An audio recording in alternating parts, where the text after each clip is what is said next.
Good evening, everybody. It is November 6th, Thursday, and we have a special edition of the Designated Pundits. It's Major League Soccer playoff time. There are 5 more games. 5 of those games went into Game 3. We're going to talk and make plays on each of them. I'm Bob, here with Scott Omer. Jeremy Peterman, he's back in the house, one of our frequent guests. Not frequent enough over the course of this year. We always know it's a good time when he's joining us. Let's get into the show.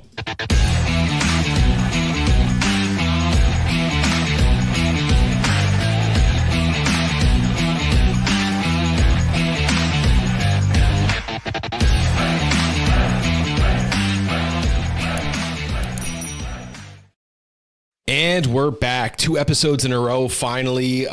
Still back in the new studio. We are finally back on track. And we're joined today by Jeremy Peterman. To tell us a little bit about yourself, where we can find your work. In this past year, it's been a while, guys. But since we've my outlet, Cascadia FC, I always figure out, like, is it a blog? Is it, like, what is it? I just call it an outlet now. And it has moved from Substack. It's now its own separate website, CascadiaFC.com. I love saying that. It feels so nice, so clean, so simple. You can read anything on soccer in the Pacific Northwest at CascadiaFC.com.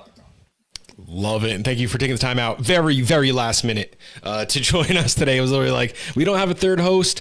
Who do I go? And I have to say, Jeremy, this isn't always the case. You were like the first thought in my head. I'm like, Jeremy always says yes, and I give you time to plug your podcast and plug your outlet, but like half the people watching this are going to be watching now because they know you and not to get our bets and all that stuff. So thank you for lending that the big aura to the party here, as the kids say nowadays. This is true. Jeremy has a following. First up, Charlotte. They're hosting NYCFC, Bank of America. This is Friday, 7 p.m. Eastern time. Many of you will have already watched this game, and if so, just skip ahead like 4 or 5 minutes and catch the next one. Oh, no, it's Jeremy again. It's Jeremy. For those of you watching at home, not live, people are in the chat saying hi to Jeremy, and not me or Scott, but, it is what it is. Moving on to the odds now. Charlotte, they are plus 145 and NYCFC plus 180 as away underdogs. Over under 2.5 goals, minus 110 either way you like it. Home over under 1.5 plus 136 for Charlotte to go over, minus 174 under 1.5. And NYCFC over under plus 150 to go over, minus 194. So Vegas doesn't really have a bearing on which team is going to win this one. Slight favorite for Charlotte, but that's almost negated with the home field advantage bump. This is basically not a monetary pick'em, but a pick'em in of sorts of Major League Soccer. Jeremy, we have some official plays here, but tell me what way you would be thinking, what way you would be leaning, any game scripts you see that jump out to you. It's really weird for me to think about NYCFC in this game because they are the road team and to like consider them, because Charlotte's been, aside from Seattle, the best home team in the league this year. And their loss in game 1 was really, really shocking to me, just due to the strength of their home field. Now, the caveat to that is how weird this series has been. Game 1 was on a weekday. Game 2 was a few days later, and somehow they're the first Game 3 to be played. And it's also, is Friday night really a weekday? Kind of. And also like NYCFC was the first away team to win, and then Charlotte was like the second away team to win. Now they're going 1-1 head-to-head, but the home team hasn't won yet. Does that change this week? I feel like it has to for Charlotte. Like, this is the game where I'm struggling is whether or not they're going to do it in regulation or in a penalty shootout. But I feel like this has to be the game that Charlotte wins. They have to get right, because I don't think this season can be considered a success for them unless they're able to get into the next round. And then whatever happens, happens. I agree, but I'm not betting that. I'm betting the other side of this because we just saw the away team win twice. I'm taking NYCFC on the draw no bet at plus 106. I just think that's a little disrespectful number when we watch NYCFC just do it before. Looking at my sports model, I think that this is going to have a lower goal total. I see over 22.5%, only 31% of the time. Those low scoring games, they favor the away team. So I'm going to take NYCFC at plus 106 on the draw no bet. If it's a draw, it's a wash. That's fine. And it's not about Charlotte. I'm going to be rooting for Charlotte. I'm going to be rooting against my own pick. I don't like NYCFC. I just don't think the numbers make sense. Plus 180 for NYCFC when they just did it. 2-1. I don't see it. I hear you. I think like deep down, I agree more with where Jeremy is coming from. Charlotte really needs this. I think Charlotte in a vacuum is a better team. They have not necessarily played that way. NYCFC actually got the win. If this goes to a 0-0 draw and goes to penalties and Charlotte wins, Charlotte will be winning without having scored a goal in this series, which is wild. I don't know. I kind of couldn't pick anything. I lean Charlotte, but really what it comes down to is I think these teams are both keeping it close. I don't see this being an explosion of goals, so I just took the under 2.5 goals, minus 110. I just don't see it getting out of hand. Charlotte couldn't get it done. Couldn't get anything at New York City. I thought NYCFC would just wrap it up there. NYCFC only got the one goal in the first game, and Charlotte couldn't get any goals there. I just don't see this going more than 2 goals. I think I live tweeted during that second game, like someone get Matt Freese a US men's national team jersey, and then he's going to keep every penalty out. But when he's wearing NYCFC, everything, he guessed right a couple times, but it just wasn't good. Charlotte, look, they're without Pep Biel. I don't like that. Brant Bronico, who is a punching bag for me on this show, has played very well in Pep Biel's absence. I can't really say anything about him there, but that is a drop-off in quality, and I think that that's one of the reasons we're going to project a lower scoring game. Jeremy, 2 official plays here. NYCFC draw no bet, plus 106, under 2.5 goals, plus 105. Yeah, I like both of those. The under is what I like the most because, once again, there's only been 1 goal in both of these games combined. And although New York City have had a really impressive end to the season, and given the way they've been playing, you're kind of surprised that they're only what are they, the 5 seed? Yeah. You'd be surprised that they're this low in the Eastern table, but they dropped a couple late results. But I believe that there's not going to be a lot of goals. This is a Friday night showcase game. It's going to be kind of a sicko game, not as in like there's going to be so many goals, but it's just going to be like this is kind of disgusting, and you're going to want to wash yourself off before getting to a beautiful Saturday slate. You need to be an MLS sicko to stick this one out. Yeah, you really have to be a fan of either one of these teams, or just put on your Rob Lowe MLS hat to watch this game. But it's going to be really tough, and the question is, who gets the biggest chance? Is it going to be Alonso Martinez, or is it going to be Edon, Gorno, Toklamati, Markovic? And I believe that it's probably going to be Gorno. I think he gets it. And my gut is saying Charlotte, but odds are it's going to be the only goal of the game. So I like the under more than anything. Love it. NYCFC being very unstable on the road, meaning just schizophrenic. 3 goals, 2 goals, 0 goals, 0 goals, 4 goals. Like, it just doesn't really make sense. So I'm going to avoid the goal total, but I love that bet by Scott because you're getting plus money on 2 really, really good plays. Slight graphic correction. It's minus 110 for that. All right, now minus 110. Minnesota United, they host the Seattle Sounders. 16 wins for Minnesota on the season, 15 for Seattle. This one that's Allianz Field at 4 p.m. Eastern time on Saturday. You get a little matinee. It's even earlier down there. What's that, noon? 1 o'clock for you guys? Looking at the odds, Minnesota plus 200 to win. Double your money if you like them to win at home. Draw plus 250, away plus 120, over under 2.5 goals, minus 150 for the over, plus 118 for the under. And if you're watching away at home, you have your team totals shown. Seattle Sounders minus 104 to score over 1.5, while Minnesota United plus 142 to go over that 1.5 number.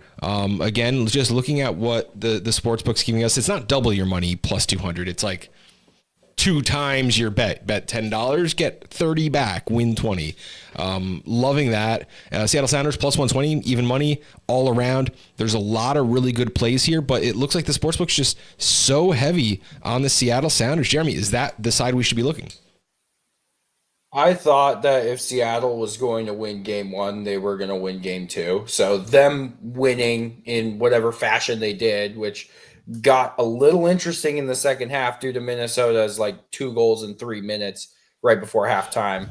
I think the Sounders team has had all year a propensity to shoot themselves in the foot.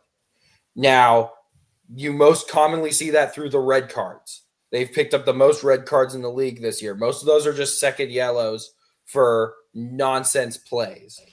So I feel like Seattle, they got their little like williness out of their system by making what should have been a 3-0 game at halftime in game 2 into 3-2 and suddenly a sweat. But they did a really good job of killing that game off. Minnesota concerns me because I don't think Kelvin Yeboah is the same Kelvin Yeboah that he was last year. And if you remember last year, he comes in, he immediately just starts scoring goal after goal after goal after goal. A few of those from the penalty spot, but a goal's a goal nonetheless. I'm more concerned with Minnesota's potential ceiling. And in the playoffs, it's all about how high your ceiling can get, especially against a Seattle team whose floor is the highest in the entire league. They are going to play the same way they do away from home as they do at home. And in game 1, probably should have won that in regulation. They had a couple of good chances to fall to Danny Musovski, but he scuffed them. So I believe that if you are like myself and want to see the Seattle Sounders go home and see their season end, you're rooting for this game to get to penalty kicks. Because I don't think Minnesota can do this in regulation. I really, really don't. They do not have the goal scorer up top to make those big chances on the counter like count. And although I really, really like Nectarios Triantis, are you really relying on one of your midfielders to be a bigger goal threat than the DP striker that you have on the books? That's concerning to me. Me and Scott also cannot see a way that Minnesota wins in regulation. I have Seattle Sounders plus 120 for a lot of the reasons you mentioned. Look, it's Seattle Sounders time.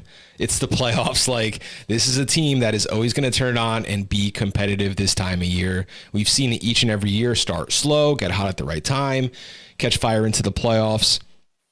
I can't trust Minnesota United. I think that they, made some transfers that didn't make their team any better. And that's where we are.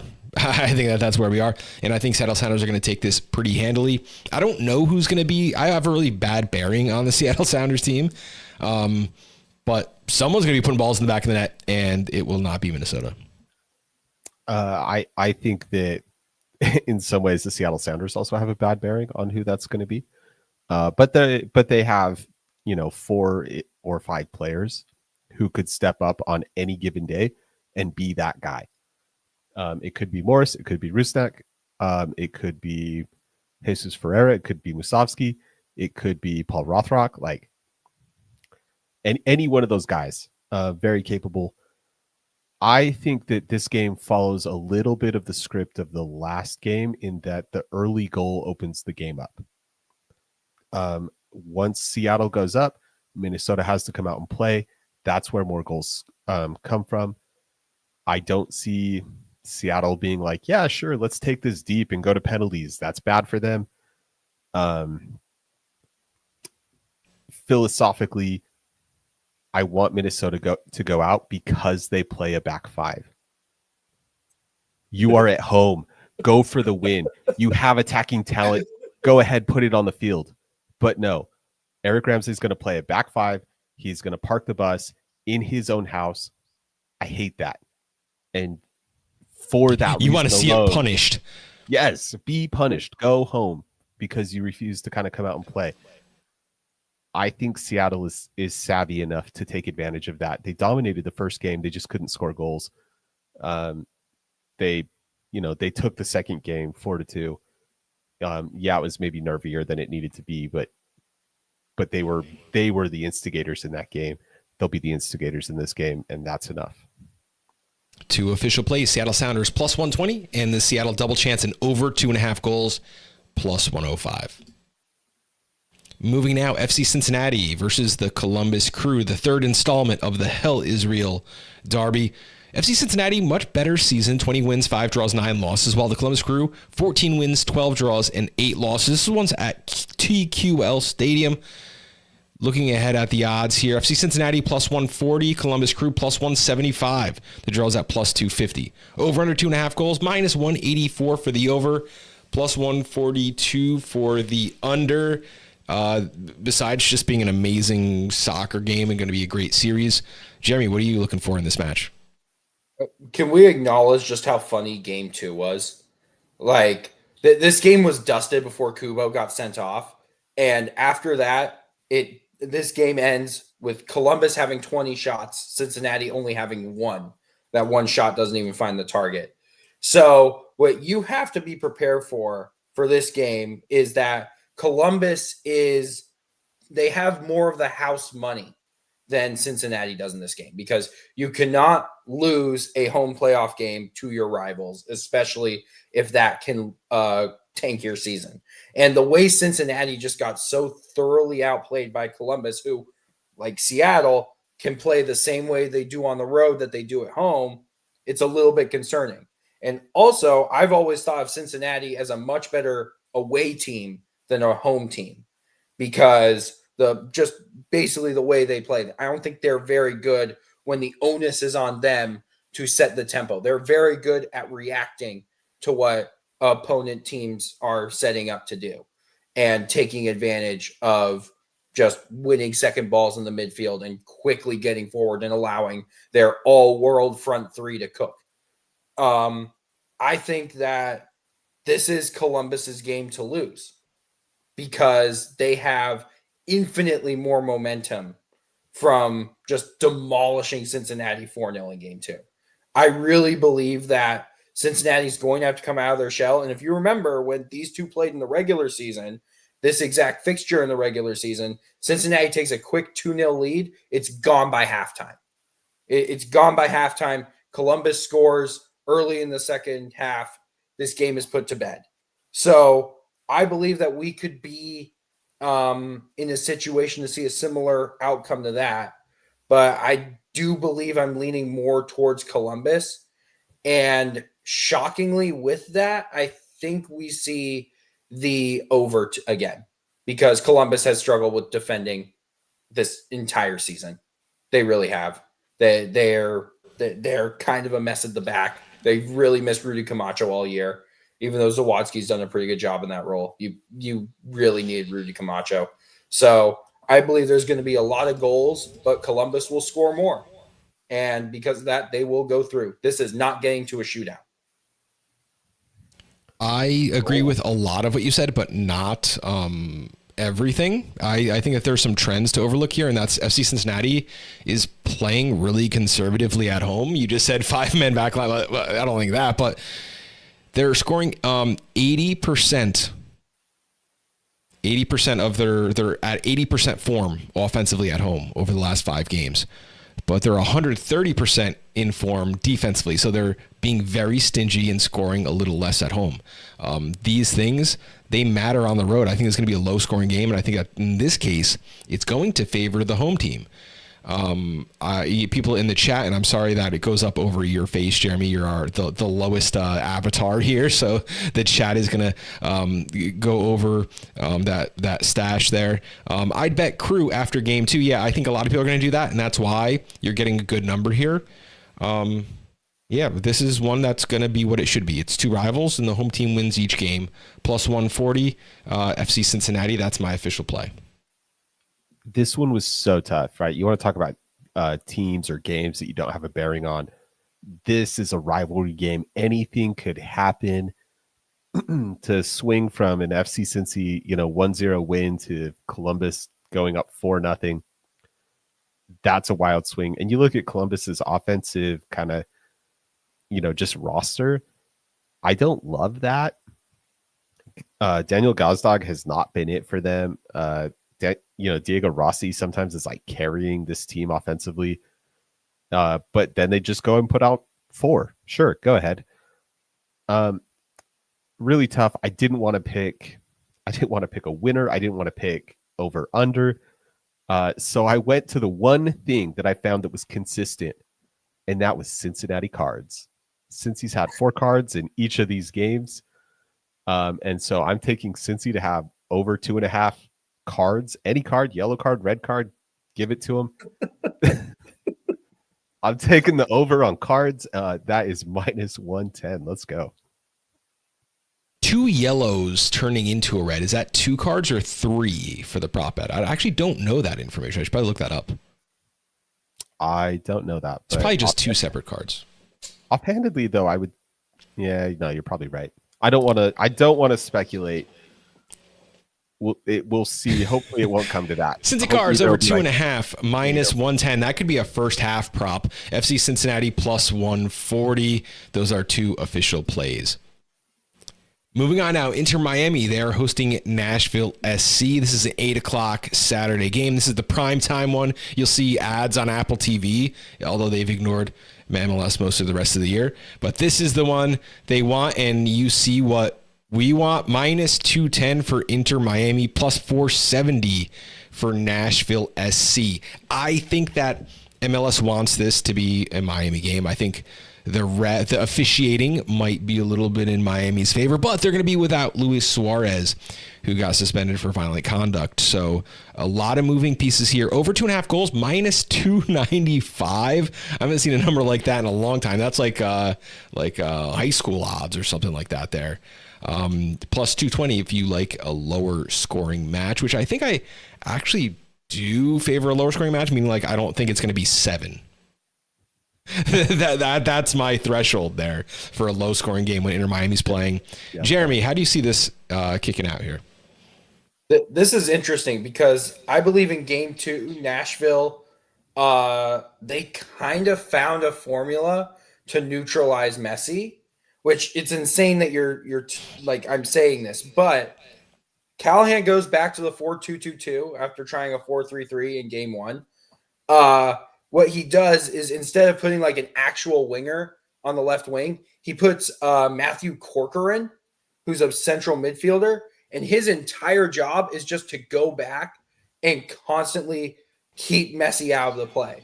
And with, I believe it was, oh my God, which center back? I always confuse Bauer and Mayer all the damn time. They're like the same guy. We did on last week's podcast. Actually, we had to stop and talk about it for 2 minutes. It was great radio. Yeah. It was Bauer, by the way. Bauer played. Yeah. So Bauer at left back, Corcoran as the left wing in that 4-2-2-2, which kind of shifted a little further back in possession, and especially off the ball. I think they found a way to keep Messi like relatively contained. But once again, that's a home game. Now you're going to Miami.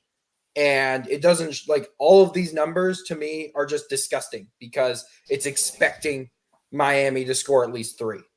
And I can see a world where that's happening. However, I always like to root for the spoiler. And I think Nashville, who has had several high stakes matches with Miami since Messi came to the league, this feels like the one that they're going to get. And it also would be really funny if Miami falls in game 3 of the play-in or the first round for the 3rd year in a row, or the 2nd year in a row. That'd be so funny. That'd be unbelievably funny to me. However, Miami's top-end talent, which is just Messi by himself with Suarez suspended, and like DePaul, who I don't really think has done enough since coming over, and Alba, do they play him as a winger now? I don't know. But I'm really more convinced with just the top tier of Miami's talent being better than the top tier of Nashville's, because Nashville has been carried by Suraj and Mukhtar all year. They account for an obscene portion of all of Nashville's goal involvements. So I believe that Miami's probably going to win. I don't like it, but they will. This one's not getting to a shootout either. I like what you said, and I don't really care if it goes to shootout for my particular bet. People in the comments saying Miami, let's go. If you're watching at home again, or Spotify with video, either one of those places, you can see our graphics and our comments as we're talking along with everyone. If not, drop a comment in the comment section. That's always going to be nice. We'll respond before the game goes off. My play is considering that Nashville is a competitive soccer team. Do you agree with that statement just outright, that they're going to be competitive in this match? Yes. Yeah. So that's about what I think. They've played 4 times this year, and they've actually played. This will be the 4th game in a row they've played, because they did play on decision day, and that was kind of a disaster for Nashville. But I think after that win, they're going to have a little more confidence, and they're going to be within 2 goals. I think that's it. So I put a little parlay together. Nashville plus 1.5 goals. So a draw, a win, or a 1-0 loss would satisfy, or a loss by 1 goal would satisfy, and over 1.5 goals. I got that number at minus 109. Minus 109 for Nashville to lose by 1 or any other result. So yeah, that's the way I'm going with it. I do think that Miami's not going to be scoring less than 2 goals. Can Nashville maybe lose 2-1, 3-2, one of those things? Yeah, I think that's what it's going to be. I think that Nashville is going to remain competitive in this match because they are a competitive team. You saw in July, they lost 2-1 in Miami. I think it's going to look a lot more like that than the 3-1 that we saw on decision day. Or the 5-2 that we saw the week before that. I just think that we're going to see a competitive match, and that's what I'm betting. And it's almost even money that Nashville will even be competitive. Scott, you have I have a goal play. I have a much simpler play. Both teams to score, no draw. It's minus 110.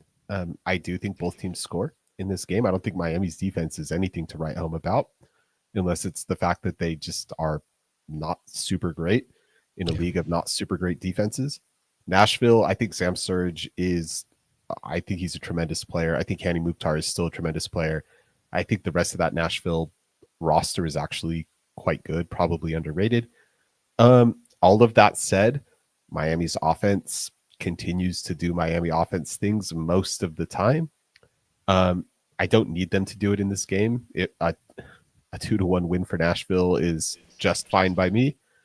The one thing that I looked at that really took me off making a Nashville pick is that Nashville, outside of game 2, they have 1 outright win against Miami since May 17, 2023.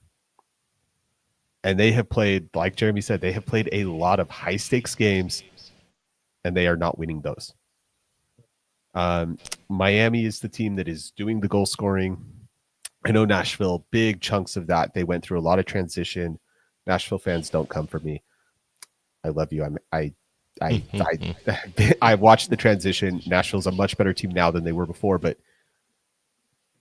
even this year, they're not really getting it done. This team it's kind of a bogey team for them.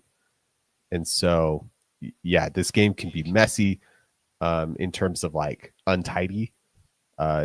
This one, Angus, Miami's defense discipline, a big concern. Absolutely. They have no discipline. The defense is suspect. I think that drives the score up, but I think Miami just has more of that clutch gene. Yeah. Luis Suarez will be out. That's also a deal for me. You got to keep a muzzle on him, you know. I don't know that really like affects the game that much for me. Is that a hot take? I don't think it is. No. Like I don't know that Miami's any worse when he's not on the field. Do you think that they would think that other people think that they're worse? Do you think Nashville's going to think they're worse? That's what it is for me. It's like a vibes check. Like you don't want your star striker to be there, whether or not he's contributing. And he's not the Luis Suarez of last season or the last 20 years. I think we all know that at this point. Miami, immensely talented team. I just want them to remain competitive. One last stat for you. Nashville, was only beaten by 2 goals or more in 4 of their 18 away games. That is about 22%. So they're only getting blown out 22% of the time. 2 official plays, Nashville plus 1.5 goals and over 1.5 goals, minus 109. And Scott, with both teams to score, no draw, and that's at minus 110, just about the same odds there. Moving on, San Diego FC hosts the Portland Timbers this is like a very high seed against a very low seed, Snapdragon Stadium. And this is also one of the games with the longest odds. Home team, San Diego, minus 190, plus 410 for the Portland Timbers. Over under 2.5 goals, minus 210 for the over, plus 162 for the under. Me and Scott have identical plays.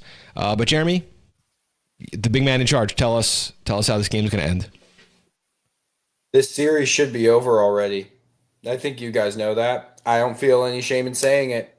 But when you step up in the penalty shootout, you send 3 straight kicks, 2 directly into the stands, 1 off the crossbar.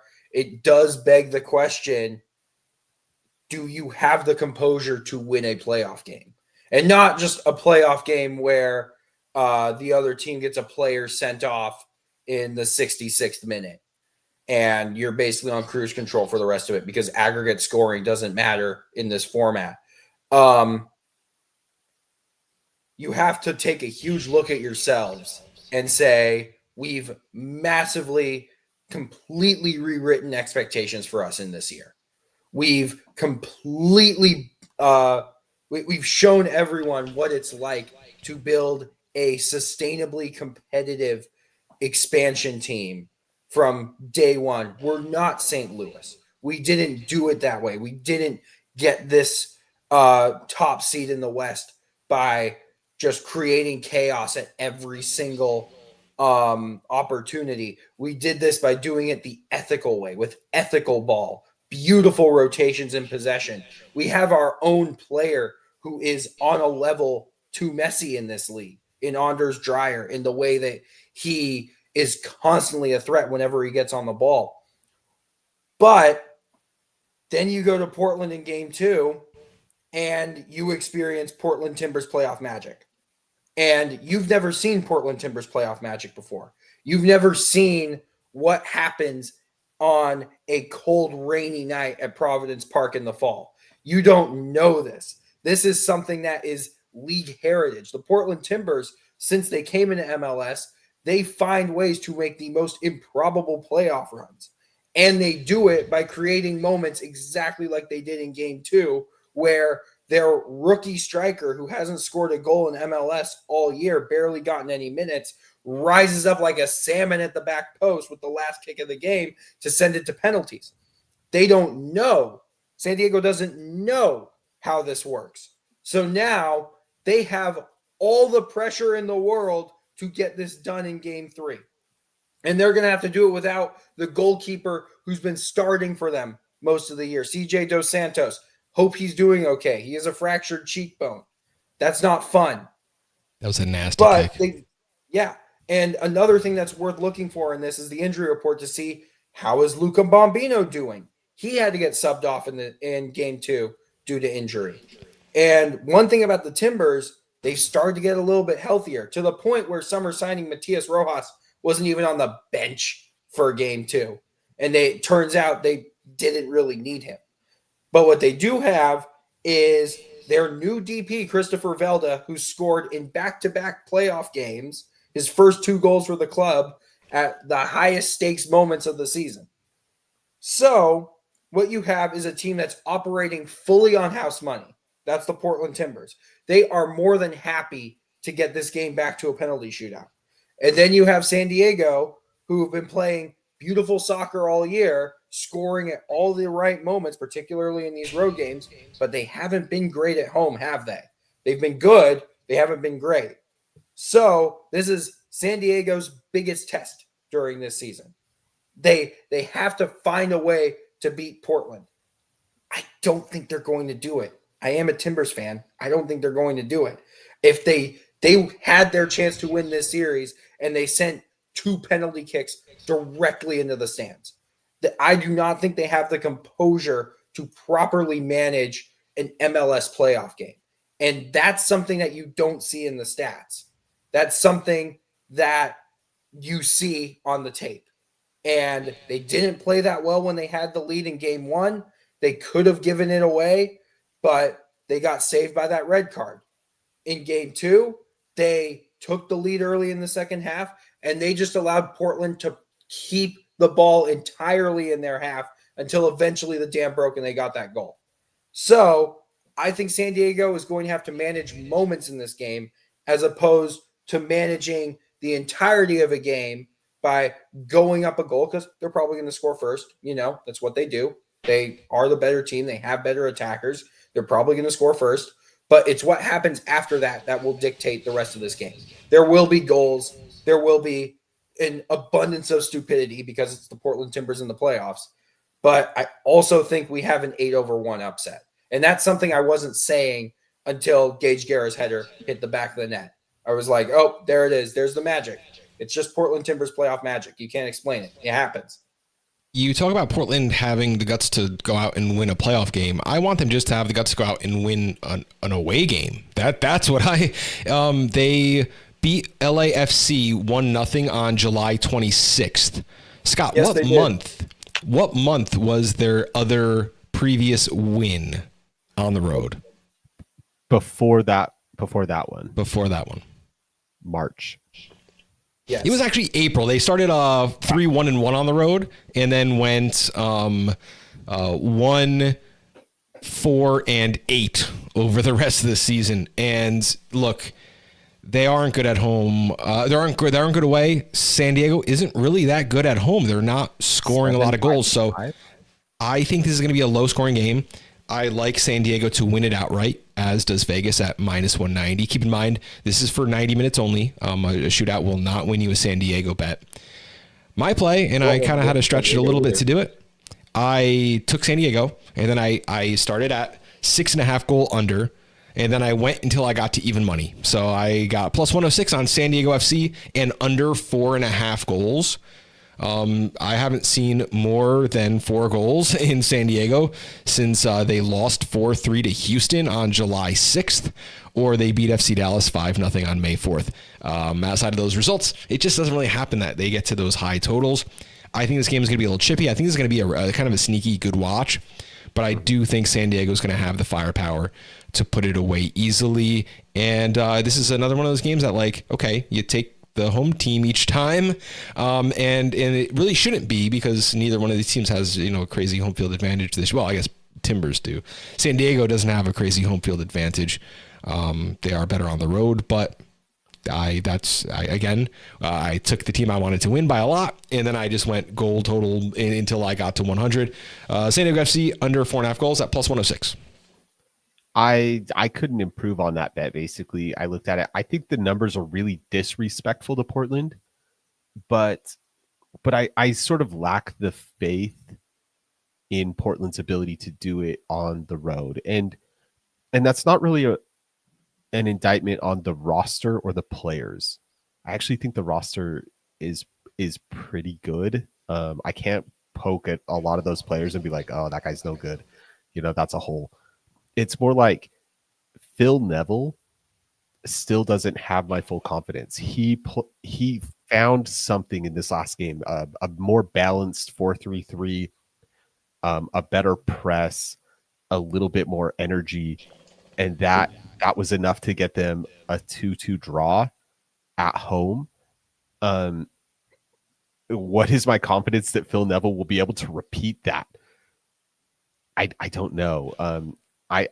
We were talking about this earlier before we started recording. I don't like that Phil Neville had a team with such a clear identity, maintained a lot of key players, did lose a Vander, but maintained a lot of key players from last year, reloaded, and then seems to have a very different identity from last year to this year. That's a bad sign to me. The team has been really middling through most of the season. I just think there's not enough. Portland had their magic moment They can go out with their heads held high. They really battled. They really tried. I see them battling and trying in this game. It will be competitive. I agree about it being chippy. Joe Dickerson, by the way, average of 4.5 cards given out per game. So if you want the cards, he's kind of a ref that does give them. I just see San Diego having enough quality to do it in regulation. Says Jeremy cracking up about Phil sent me. Love it. The statue's not built yet, but it still may be. Jeremy, in my sports betting model, I shoot out over and under percentages on a goal and a half for the home and away team. I want you to guess what percentage Portland has at scoring over 1.5 goals, scoring 2 or more. What percentage chance? 10% seems really high.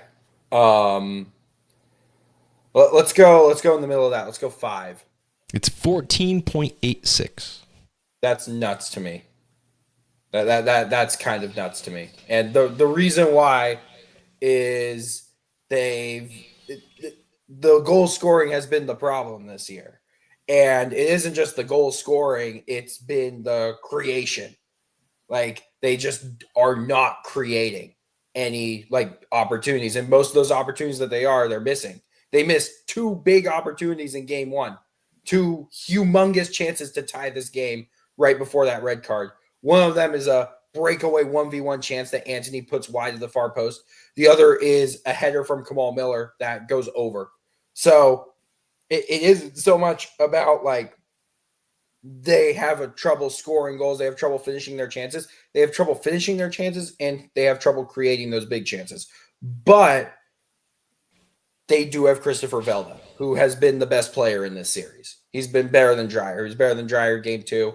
Dreyer was really good in game 1, but Velda kind of matched him in game 1. So this could be a big coming out party for Portland's Norwegian DP. But it also could just be chalk with the home team, the team that's been better all year, winning at home and advancing to the next round. But I'm always wary of expansion teams when their backs are up against the wall and all the pressure is on their shoulders. Love it.